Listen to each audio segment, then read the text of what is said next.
আজকের যে ভিডিওটা আছে সেটার টপিক হচ্ছে ট্যানস্ট্যাক কোয়েরি এবং এই ভিডিওতে আমি শেয়ার করেছি কিভাবে আমরা ট্যানস্ট্যাক কোয়েরি সেটআপ করব এবং দেখিয়েছি কিভাবে কোয়েরি কি সেটআপ করব, রিঅ্যাক্ট টেপ টুলস মানে ট্যানস্ট্যাক টেপ টুলস এর সেটআপ করব এবং ইউজ মিউটেশন, ইনফাইনাইট কোয়েরি এবং ট্যানস্ট্যাক কোয়েরির কি ফিচার আছে এবং এটা রিডাক্স টুলকিট এবং জুস্তান থেকে কিভাবে কতটা ডিফারেন্ট এসব নিয়ে আমরা ডিসকাশন করব। সো এটা একটা ইন্ট্রোডাকশন ক্লাস যে কিভাবে সেটআপ করছি এবং ফিচার্স কি আছে। So enjoy the video. তোমরা যদি ট্যানস্ট্যাকের ওয়েবসাইটে যাও, এদের অনেকগুলো প্যাকেজ আছে। মেইনলি আমরা যেটা ইউজ করব সেটা হচ্ছে ট্যানস্ট্যাক কোস্টেক কোয়েরি। আচ্ছা, এটা মেইনলি কি কাজে লাগে সেটা প্রথমে জেনে নাও। ফার্স্ট অফ অল এটা লাগে তোমার ডেটা ফেচিং এর জন্য, ডেটা ক্যাশিং এর জন্য, আর হচ্ছে তোমার ব্যাকগ্রাউন্ড ওই ডেটা যখন ফেচ করবে তুমি এখানে লোডিং স্টেট, এরর স্টেট এগুলো পেয়ে যাবে। মানে যেই এপিআই কলটা আমরা ইউজ এফেক্ট দিয়ে করতাম, রিডাক্স টুল কিট দিয়ে করতাম, এইগুলোর জন্য অনেক কিছু কোড লিখতে হতো, সেইটা এখন রিপ্লেস হয়ে যাবে তোমার অনেক শর্ট লাইনে যদি আমরা এই ট্যানস্ট্যাক কোয়েরিটা ইউজ করি। এবার এর ডকুমেন্টেশনে যদি আমি আগে ওয়ান বাই ওয়ান ডিফারেন্স বলে দিই। প্রথমে তোমাদেরকে বলবো ট্যানস্ট্যাক কোয়েরি ভার্সেস অ্যাক্সিওস আর ইউজ এফেক্ট দিয়ে কল, যেটা তোমাদেরকে একবারে ইনিশিয়ালি দেখিয়েছিলাম। তোমার অ্যাক্সিওস দিয়ে API call plus use effect. তো ট্যানস্ট্যাকে কি হয়, তুমি বিল্ট ইন লোডিং স্টেট আর এরর স্টেট এগুলো সব পেয়ে যাও। কিন্তু এক্সিওস দিয়ে যখন আমরা এপিআই কল করেছিলাম আমাদেরকে ম্যানুয়ালি একটা লোডিং স্টেট নিতে হয়েছিল, একটা এরর স্টেট নিতে হয়েছিল, একটা ডেটার জন্য স্টেট নিতে হয়েছিল, টোটাল ৩ টে। তারপরে ট্যানস্ট্যাকে তুমি বাই ডিফল্ট ক্যাশিং পেয়ে যাবে, কিন্তু এক্সিওস ইউজ এফেক্টে তোমার তারপর পেজিনেশনের জন্য তোমাদেরকে ইউজ এফেক্টে ম্যানুয়ালি হ্যান্ডেল করতে হতো। আর তুমি যদি আবার সেম এপিআই আবার রিফ্রেশ করতে চাও উইথ সেম পেলোড, তখন আমাদেরকে ম্যানুয়ালি আবার ওই ইউজ এফেক্টটাকে ট্রিগার। এইগুলো অনেক বয়লার প্লেট কমে যাবে যদি আমরা ট্যানস্ট্যাক করি। এটা তো গেল তোমার ট্যানস্ট্যাক ভার্সেস এক্সিওস। এরপরে আসি ট্যানস্ট্যাক ভার্সেস রিডাক্স টুলকিট। এবার ট্যানস্ট্যাকের দুটো সাইড হয়, একটা ক্লায়েন্ট সাইড এবং সার্ভার সাইড, দুটো সাইডেই ম্যানেজ করা যায়। বাট রিডাক্স টুলকিট তোমার অনলি ক্লায়েন্ট সাইড, মানে ফ্রন্ট এন্ডে চলবে। তোমরা যখন নেক্সট চেস করবে তখন বুঝতে পারবে ক্লায়েন্ট সাইড। এবার ট্যানস্ট্যাকে তোমার দুটো টাইপের হুক হয়, ইউজ কোয়েরি আর ইউজ মিউটেশন। কিন্তু রিডাক্স টুলকিটে আমরা ইউজ করি তোমার ক্রিয়েট অ্যাসিং থাঙ্ক আর থাঙ্ক মিডলওয়্যার এপিআই কল করানোর জন্য। এবার ক্যাশিং, এটা ট্যানস্ট্যাকে আছে, রিডাক্স টুলকিটে নেই। তারপর ট্যানস্ট্যাকে তোমরা রিঅ্যাক্ট কোয়েরি ডেভ টুলস পাবে আর রিডাক্সে তোমরা রিডাক্স ডেভ টুলস পাবে। আরেকটা জিনিস এখানে, আরেকটা ডিফারেন্স, তুমি ট্যানস্ট্যাকে যেগুলো ডেটাগুলো আছে ওগুলো গ্লোবাল নয়, ওগুলো তুমি ট্যানস্ট্যাকের ক্যাশেতে পাবে। আর রিঅ্যাক্ট টুলকিটে যেটা আছে সেগুলো গ্লোবাল ডেটা, মানে আমি যে কোনো কম্পোনেন্টে যদি থাকি আমরা ওই স্টেট থেকে নিয়ে নিতে পারবো। এটা হচ্ছে কয়েকটা ডিফারেন্স। আরেকটা ডিফারেন্স তোমাদেরকে বলার ছিল, সেটা হচ্ছে ট্যানস্ট্যাক ভার্সেস জুস্তান তোমার ক্লায়েন্ট সাইড, ট্যানস্ট্যাক সার্ভার আর ক্লায়েন্ট বোথ। আর ট্যানস্ট্যাকে তোমার ক্যাশিং আছে, জুস্তান্ডে আর পারসিস্টেন্ট বলতে জুস্তান্ডে যেমন পারসিস্ট ট্রু ফলস করা যায় তাহলে তোমার লোকাল স্টোরেজে সেভ হয়ে যায়, যেটা জুস্তান্ডে ফিচার আছে বাট তোমার ট্যানস্ট্যাকে নেই। এগুলো ওভারঅল একটা আইডিয়া দিলাম। এবার আমি কোড বেসে যখন যখন ঢুকবো তখন তোমাদেরকে আরো আইডিয়া, জাস্ট বেসিক কয়েকটা ডিফারেন্স। ট্যানস্ট্যাক সেটআপ করার জন্য কি লাগবে, প্রথমত তুমি আমাদের ডকুমেন্টেশনে যাও, এখানে অনেকগুলো ফিচার আছে। একটা হচ্ছে অটো রিফেচিং, মানে তুমি যদি চাও অটোমেটিক রিফেচ করবে সেটা হবে। প্যারালাল কোয়ারিজ, মানে একসাথে দু তিনটে এপিআই কল তুমি মানে প্যারালালি চালাতে পারো। তারপর স্ক্রোল রিকভারি মিনস তুমি যদি একটা জায়গায় ধরো এপিআই কল করলে, স্ক্রোল করে ফার্স্ট টাইম এলে, নেক্সট টাইম এসে আবার যদি ওই জায়গায় আসো, মানে এটা তোমার ইউজ হয় হচ্ছে ইনফাইনাইট লোডিং এর জন্য। ফেসবুকে যেমন দেখবে তোমার যত নিচে যাবে তত তোমার ডেটা আসতে থাকবে, সেটা হলো।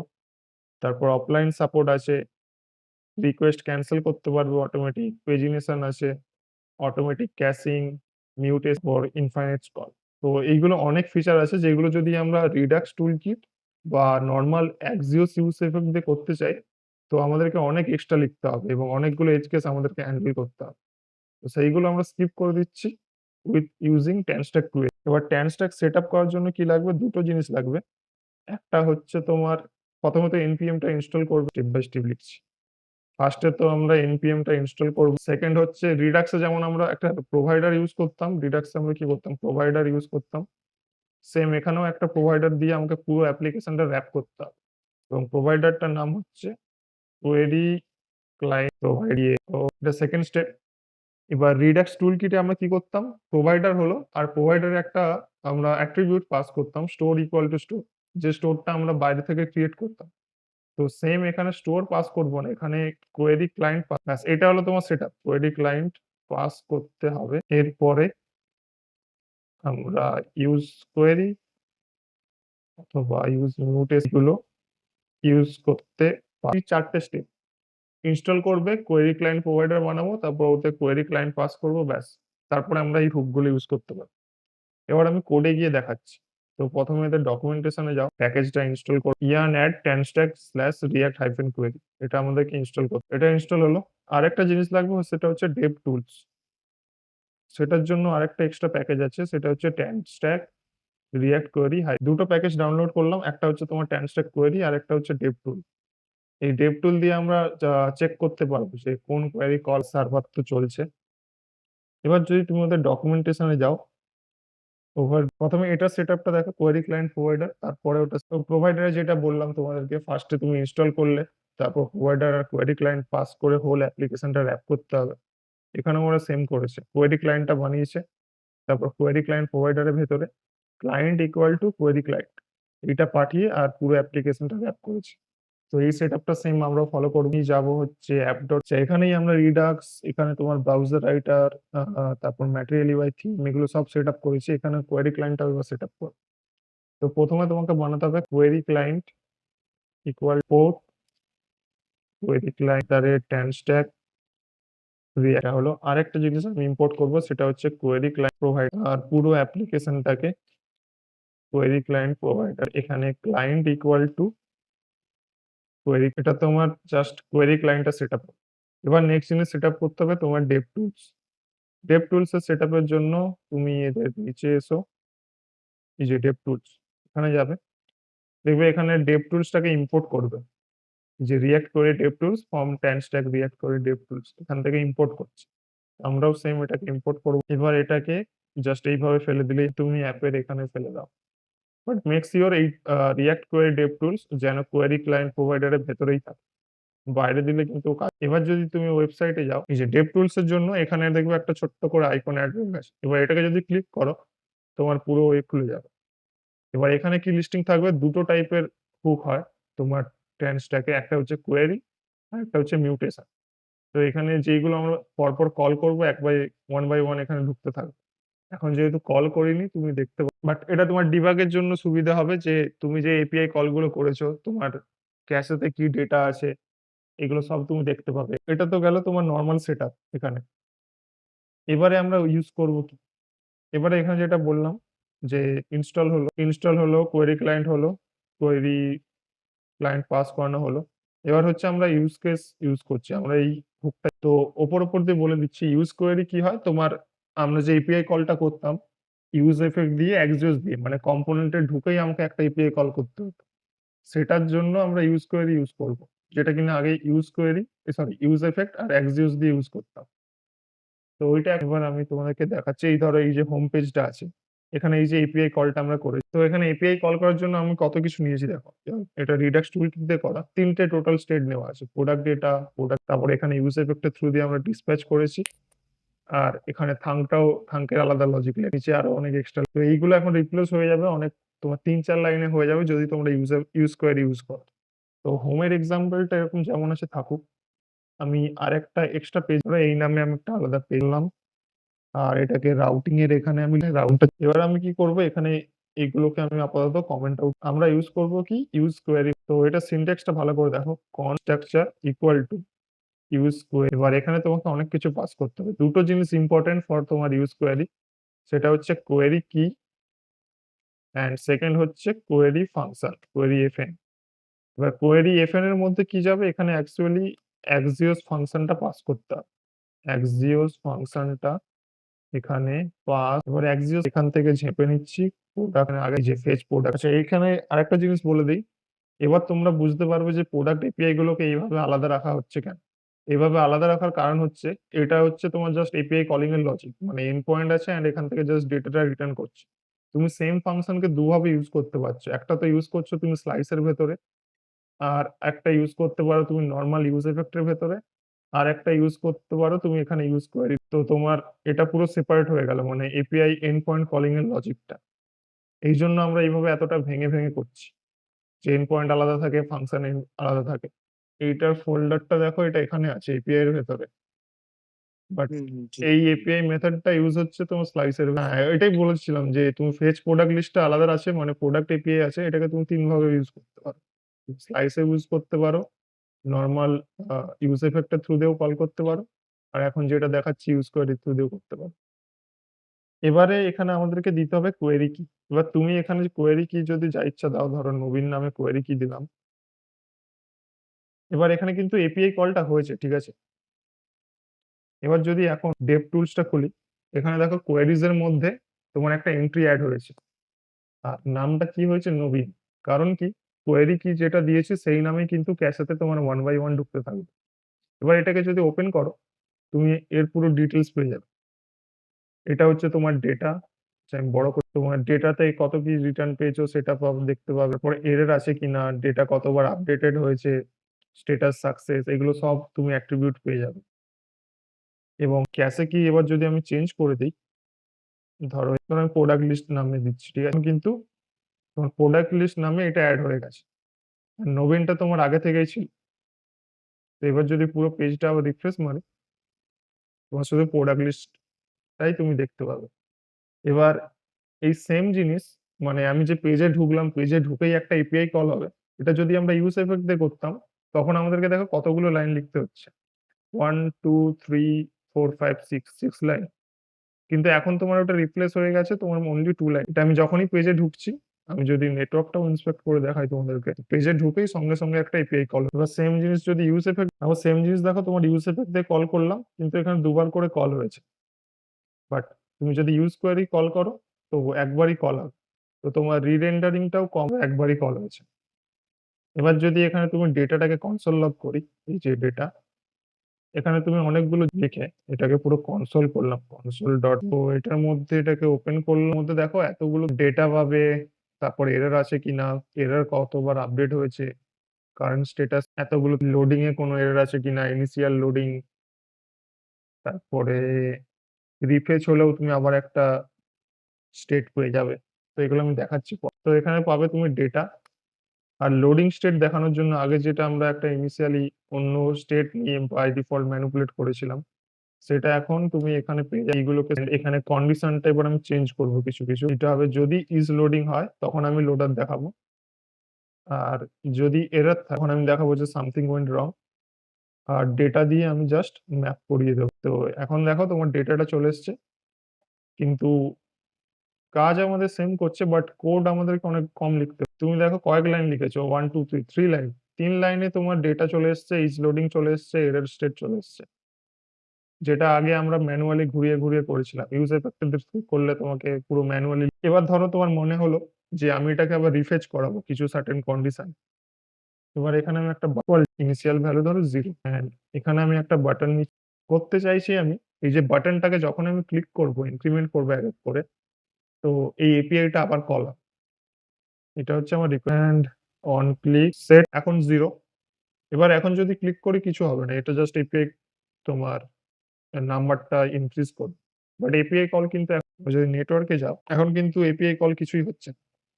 এবার এপিআই কল করানোর জন্য কি করতে হবে? জাস্ট এই কাউন্টটাকে নেবে, এখানে কমা দিয়ে, দ্যাট মিনস তোমার এই যে এখন কোয়েরি কিটা আমি লিখলাম, এটার মানে হলো এখানে যে এটা অ্যাজ আ ডিপেন্ডেন্সি কাজ করছে, এটা তোমার স্ট্যাটিক নাম। তারপর তুমি যেগুলো পাস করছো, এগুলো যখনই চেঞ্জেস হবে, তোমার এই এপিআইটা আবার রিফ্রেশ করবে। তো ফার্স্ট অফ অল দেখানো পেজটাকে পুরো রিফ্রেশ করলাম, ঠিক আছে? প্রথমে দেখবে একটা এপিআই কল হবে, প্রোডাক্ট লিস্ট কাউন্ট 0, যেটা তোমার ক্যাশেতে ঢুকলো। এবার যখনই আমি এটা আবার ক্লিক করব, তখন আবার একটা এপিআই কল হচ্ছে, আবার ক্লিক করবো, আবার এপিআই কল হবে। এবং এগুলো 1 বাই 1 এন্ট্রি হতে আছে, 0, 1। এবার আমি এটাকে, এবার এটা ডিক্রিমেন্ট, এটা ইনক্রিমেন্ট। এবার এখন কারেন্ট স্টেট কত? 2। এবার এপিআই যখন কল করেছিলাম, আমাদের কিন্তু ক্যাশেতে দেখো 0, 1, 2 এই দুটো অলরেডি আছে। তো আমি যদি ডিক্রিমেন্ট করে, মানে 2 থেকে যদি 1 এ ফিরে আসি, এই এপিআইটা কল হবে, কিন্তু তুমি ইউআই তে দেখবে কোনো লোডিং দেখতে হবে। ডিক্রিমেন্ট করলাম, এপিআই কিন্তু কল হয়েছে, বাট ইউআই তে দেখো তুমি লোডিং দেখতে পাচ্ছ না। সেম আমি যখন আবার 0 তে যাব, তখনও কিন্তু সেম হবে। তো এইটা কি হচ্ছে, তোমার ডেটাটা অ্যাকচুয়ালি এই ক্যান স্ট্যাকের যে ক্যাশে আছে, ক্যাশে থেকে তো তো ইউজার কিন্তু কোনো লোডিং ফোডিং কিছু দেখতে পাচ্ছে না। যেহেতু অলরেডি সেম কোয়েরি কি দিয়ে ডেটাটা এখানে প্রেজেন্ট আছে। এবার যদি আমি ব্যাক করে আবার 1 এ যাই, তারপর 2 তে যাই, তখনও কিন্তু তুমি লোডিং দেখতে পাবে। নেক্সট যখন 3 এ যাবো, 3 এর যেহেতু ডেটাটা অলরেডি ক্যাশেতে নেই, তখন তুমি আবার একটা লোডিং স্টেট দেখতে পাবে। ক্লিক করলাম, তুমি আবার একটা লোডিং স্টেট দেখতে পেলে। তো এটাই হচ্ছে মেইন এপিআই ক্যাশিং। মানে অলরেডি যেই কোয়েরি কিতে ডেটাগুলো ফেচ হয়ে গেছে, তুমি যদি কোনো আবার ওইগুলোকে ফেচ করো, তখন তুমি ওই ক্যাশে থেকেই পেয়ে যাবে। এটাই হচ্ছে কোয়েরি ক্যাশিং, যেটা কিনা তোমার রিডাক্স টুলকিটও প্রোভাইড করে না, জুস্তান্ডও প্রোভাইড করে না।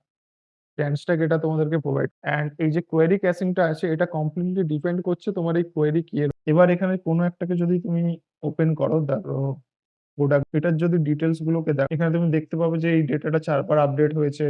তারপর প্রোডাক্ট 1 এর ক্ষেত্রেও সেম। আমরা ফার্স্ট এ ফেচ করেছি, তারপর তোমাদেরকে দেখানোর জন্য আমি 2 বার ফেচ করলাম। তো ডেটা 3 বার আপডেট হয়েছে। এটা তুমি পেয়ে যাবে। 0 এর ক্ষেত্রেও পেয়ে যাবে। আর 3 এর ক্ষেত্রে ডেটা আপডেট 1, একবারে এটা আপডেট হয়েছে। এখানে একটা জিনিস মনে রাখবে, কোয়েরি কি, এই যে কোয়েরি কিতে অ্যারে অফ বা নাম্বার আমরা পাস করছি, এটা তোমার ইউজ ইফেক্ট এর ডিপেন্ডেন্সি অ্যারের মতো কাজ করে। এখানে যদি কিছু চেঞ্জেস হয়, তোমার এই এপিআইটা আবার কল, যেটা যদি তোমরা ইউজ ইফেক্ট দিয়ে করতে, তোমাদেরকে ঘুরিয়ে করতে হতো। ইউজ ইফেক্ট লিখতে, ওখানে ডিপেন্ডেন্সি পাস করতে এবং ভেতরে লজিকটা লিখতে। এখানে আরেকটা জিনিস বলে দেই, এখানে আরেকটা মেথড আছে যেটার নাম হচ্ছে রিফেচ। এটা হচ্ছে তোমার ফাংশন। বা তুমি ধরো একটা বাটন বানালে, চলো অন ক্লিকে জাস্ট তুমি রিফ্রেশটাকে, এটা কি করবে যখনই আমি ক্লিক করব, দেখবে এপিআইটা আবার রিফ্রেশ করালাম, পেজটাকে একবার রিফ্রেশ করে নিচ্ছি, ঠিক আছে? ক্যাশেটা আমার আবার ক্লিয়ার। তো ইনিশিয়ালি এটা 0 হলো। তো এটাকে আমি ক্লিক করলাম। দেখো যতবার ক্লিক করছি এটা রিফ্রেশ হতে আছে। অ্যান্ড এখন যদি এটাকে ওপেন করো, নিচের দিকে এসো, ডেটা আপডেট কাউন্ট 4। তো আমি যতবার রিফ্রেশ করব ডেটাটা আপডেট হচ্ছে, তো ওই কাউন্টটা 1 বাই 1 বাড়বে। তো এই রিফ্রেশের মাধ্যমে তুমি কারেন্ট যে কোয়েরি কি আছে ওটাকে বারবার রিফ্রেশ করতে পারো। আরেকটা জিনিস আছে, সেটা হচ্ছে তোমার এনেবল। বাই ডিফল্ট এনেবল হচ্ছে তোমার ট্রু থাকে। এই এনেবলড যদি ফলস দিয়ে দাও, দ্যাট মিনস তোমার এই এপিআইটা কখনো কলই, কোনো এপিআই কলই হয়নি। অ্যান্ড এখানে কোয়েরি কির মধ্যে তুমি দেখতে পাচ্ছ ডিসেবল। এবার এখানে আমি ধরো কন্ডিশন দিলাম যে কাউন্ট যদি 3 এর থেকে বেশি হয়, তখন আমার এপিআইটা কল। তো আমি কাউন্টটা বাড়াচ্ছি, এখানে কোনো এপিআই কল হয়নি, নো এপিআই কল। 3 এও কোনো এপিআই কল নেই। যেই 4 এ যাবো তখন এপিআইটা সেট করে কল। এবং 4 এ গিয়ে তোমার এপিআইটা কল। এটাই যদি তোমাকে ইউজ ইফেক্ট দিয়ে করতে হতো, একটা ইফ লিখতে হতো, তার ভেতরে এপিআই কল করতে ইউজ ইফেক্ট এর ভেতরে ও ডিপেন্ডেন্সি পাস করতে হতো। বাট এখানে তোমার এক লাইনেই হয়ে গেল। ইউজ কোয়েরি ইউজ করবে, একটা কোয়েরি কি দিতে হবে, তাহলেই তুমি ডেটাটা পেয়ে যাবে। এই তো নিচে কন্ডিশন দেওয়া আছে, মানে আগে যেটা কোডটা লেখা ছিল ওটাই জাস্ট রিপ্লেস করেছি। এটা হচ্ছে তোমার, আচ্ছা দুটোকে আমি সাইড বাই, এটা হচ্ছে ইউজ কোয়েরি দিয়ে, এটা হচ্ছে তোমার নরমাল রিডাক্স টুলকিট। এখানে প্রোডাক্ট ডেটা স্টেট থেকে আসছে, রিডাক্স থেকে ইজ লোডিং স্টেট থেকে আসছে, প্রোডাক্ট ডেটা 3 টে আলাদা আলাদা ডিফারেন্ট ভ্যারিয়েবল তোমার এ থেকে আসছে, কি বলে, রিডাক্স টুলকিট থেকে আসছে। এখানে কন্ডিশন দেওয়া ছিল, যদি লোডিং হয় আমি একটা সার্কুলার প্রোগ্রেস দেখাচ্ছি। তো ওটাকেই আমি রিপ্লেস করেছি ইজ লোডিং দিয়ে। ওর ইজ লোডিংটা কোথা থেকে আসছে সেটা ইউজ কোয়েরি হুক তোমাকে রিটার্ন করছে। Data is loading error. এখানে আরেকটা জিনিস আছে, ইজ লোডিং হচ্ছে তোমার ফার্স্ট টাইম তোমাকে রিটার্ন করবে, ঠিক আছে? তুমি এপিআই কল করলে তারপরে ফার্স্ট টাইম তুমি লোডিংটা দেখতে পাবে। এবার তুমি ধরো রিফেচ করছো, তখন তুমি লোডারটা দেখতে পাবে না ইজ লোডিং এর ক্ষেত্রে, only first time. But is fetching হচ্ছে যতবারই তুমি এপিআই কল করো, তার রেসপেক্টে তুমি ওটা ট্রু ফলস পাবে। মানে এখন যদি আমি ইজ লোডিংটা রিপ্লেস করে ইজ ফেচিং করি, আচ্ছা কন্ডিশন দেওয়া আছে যে 3 এর উপরে, এখন হলো এপিআই কল। আমি যদি আবার রিফেচ করি, তখন তুমি আবার লোডার দেখতে পাবে। কারণ এখন তোমার লোডারটা ডিপেন্ড করছে ইজ ফেচ। এখানে যদি তুমি হোভার করো, এখানে দেখো বলছে a derived boolean from the fetch status variable provide by default true, query function যখনই এক্সিকিউট করবে while include initial। আর যদি is লোডিংটা দেখো, by default true whenever first phase or query is in flight। মানে এটা হচ্ছে অনলি ফার্স্ট টাইম কোয়েরির জন্য, মানে only প্রথমে তুমি এপিআই কলটা করলে, নেক্সট টাইম তো যদি ক্যাশে থেকে নাও, তখন কিন্তু তুমি ইজ লোডিং ফলসই পাবে। আর ইজ ফেসিং হচ্ছে এভরি টাইম তুমি এপিআই কল করো, তখন তুমি ওটা ধরো ডিক্রিমেন্ট করে আবার লোডারটা দেখতে পাচ্ছ। এবার ধরো এটা তো লোডিং হলো, ডেটা হলো। এবার হচ্ছে এরর স্টেটটা হ্যান্ডেল করছি। এখানে ধরো ভেতরে এটা কিছু ভুল নাও, এখানে ইনক্রিমেন্ট করে 3 এ গেলাম, এপিআই কল হবে। 3 বার দেখবে রিট্রাই করবে। এরর খাচ্ছে কারণ ওরকম এপিআই এন্ডপয়েন্টটা ভুল দিয়েছি। এবার এখানে এররটাকে যদি কনসোল করো, এই যে এখানে 404 দিচ্ছে কারণ ওই রাউটটা নেই। আমি তো ওখানে জাস্ট ভুল রাউট দিয়েছি। এটা স্ট্রিং পাস করে দিয়েছি। দেখো এখানে আরো ভ্যারিয়েবল আছে। তুমি এখানে স্ট্যাটাস পাবে। এখন তো পেন্ডিং এপিআই কল স্ট্যাটাসটা তোমার পেন্ডিং থেকে যেই এরর পেলেও আচ্ছা এখানে আরেকটা জিনিস তোমরা যদি অবজার্ভ করো যে 3 বার এপিআই কল হচ্ছে। 1, 2, 3, 4 দেখো 3 বার ওটা রিট্রাই হবে। 1, 2 অ্যান্ড 3 এটা হচ্ছে তোমার ডিফল্ট বিহেভিয়ার তোমার কোয়েরি ক্লায়েন্টের। যে কোনো একটা এপিআই যদি ফেল করে ও বাই ডিফল্ট 3 বার ওটাকে রিট্রাই করে তারপর তোমাদেরকে ওই সামথিং ওয়েন্ট রং দেখায়। তুমি যদি এটাকে মডিফাই করতে চাও তখন আমাদেরকে কোয়েরি ক্লায়েন্ট এখানে একটা অবজেক্ট নিয়ে ডিফল্ট অপশন তার ভেতরে আবার দিতে হবে কোয়েরি ট্রাই। যদি 0 দাও তখন দেখবে একবারও কল। এটাকে যদি হোভার করো ইফ ফলস, এটাকে যদি ফলস দিয়ে দাও যে তোমার কোয়েরি গুলো কখনো রিট্রাই করবেই না। আর বাই ডিফল্ট ভ্যালু হচ্ছে 3 মানে 3 বার তোমার ওটা রিট্রাই করবে যেটা এক্ষুনি দেখেন। এটাকে যদি 1 এটা ইনিশিয়াল এপিআই কল হলো তারপর তোমার একবার এটা তুমি ওখান দিয়ে কনফিগার। এটা যদি তুমি ফলস দিয়ে তোমার রিট্রাই আর একবার এপিআই কল হয়েই রয়ে যাবে। ডিপেন্ড এন্ড এখানে আরো প্যারামিটার এগুলো আস্তে আস্তে বল। মেইনলি ডিফারেন্সটা তো বুঝতে পারছো যে আগে আমরা অনেক কোড লিখতাম রিডাক্স টুলকিট দিয়ে। ধরো তুমি অন্য পেজে গেলে অ্যাবাউট পেজ থেকে এসে আবার এটা যদি তুমি ইজ ফেচিং ইউজ করো তখন কিন্তু এই লোডারটা দেখতে পাবে। আর যদি এটা ইজ লোডিং দিয়ে করে দাও তোমার ডেটাটা কিন্তু ধরে অ্যাবাউট পেজে গেলাম একটু পুরো অন্য পেজ আবার ব্যাক করে এলাম তোমার ডেটাটা কিন্তু ধরে আছে। এপিআইটা কল হচ্ছে বাট তুমি এখানে কোনো লোডার ফোল্ডার দেখতে পাচ্ছ না বিকজ যে ডেটাটা সার্ভ হচ্ছে এটা তোমার কোয়েরি ক্যাশে থেকে অ্যাকচুয়ালি ফ্লোটা হচ্ছে কিছুটা এরকম। এটা হলো তোমার এপিআই, এটা হলো তোমার query cache, this is your comfort. তো এপিআই কল করলে প্রথমে ক্যাশেতে ডেটাটা আপডেট হলো এবং ক্যাশে থেকেই এটা সার্ভ ট্যানস্ট্যাকের এই ফ্লোটা পর্যন্ত যখন ডেটা পাবে তুমি ক্যাশে থেকেই নিচ্ছ অল টাইম। এবার এই ক্যাশেটাকে তুমি মডিফাই করতে পারো সেটা পরে দেখাবো। আর রিডাক্সের ফ্লো কি ছিল তোমার এপিআই কল হতো ওটা স্টোরে ঢুকতো এবং স্টোর থেকে আমরা নিতাম। এখানে কোনো স্টোর নেই, এটা তোমার ইন মেমোরি ক্যাশেতে স্টোর হয়। এন্ড আমি যদি পেজ রিফ্রেশ করে দিই আমার পুরো ডেটাটা লস। পেজ যদি রিফ্রেশ করে দাও তোমার ক্যাশে ক্লিয়ার হয়ে যাবে। ওটা আবার রিফিল হবে, তোমার এপিআই কল করবে তারপর তোমার এটা রিফিল হয়ে যাবে। বাট রিডাক্স টুলকিটে কি ছিল আমরা যদি পারসিস্ট ইউজ করে দিই দেন ওটা তোমার লোকালেই তোমার ধরে রেখে দেয়। তো রিফ্রেশ করলেও তোমার ওটা লোকাল থেকেই বাট এক্ষেত্রে তুমি এপিআই কলটা হবেই যদি তুমি পেজ রিফ্রেশ করে